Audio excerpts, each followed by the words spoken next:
Oui, il y en a. En plus, alors c'est toujours des bons souvenirs. C'était pas envahissant comme ça a pu l'être pour l'héroïne. Parfois en hospitalisation courte pour des gens qui venaient pour un traitement ponctuel. Et je me souviens notamment, il y avait un patient qui pouvait tout à fait en fait se déplacer à l'hôpital. Il venait pour un traitement vraiment, c'était une fois par jour.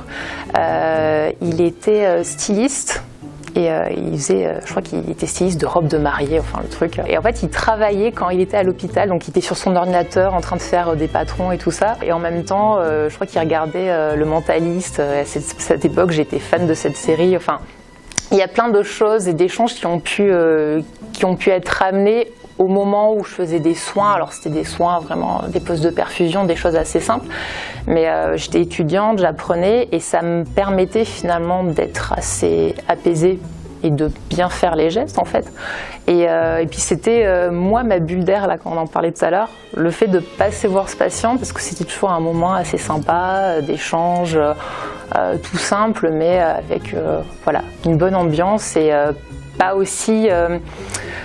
pas l'appréhension que ça s'aggrave pour lui parce que c'est vrai que c'était une situation pas trop complexe en fait. On a ce genre de relation, j'ai eu avec un patient où voilà, j'ai pris le temps de lui expliquer, de rester à côté de lui, de faire les réglages avec le médecin, ça s'est très bien passé. Et à la fin, on a parlé ensemble, il avait une passion pour la BD et au final, il m'a offert des bandes dessinées en partant. Souvent les dramas, enfin les mangas et les dramas qui parlent des hôpitaux ne traitent pas trop de ces points-là. Bizarrement, c'est pas toujours le patient avec qui vous avez le plus discuté qui vous marque le plus.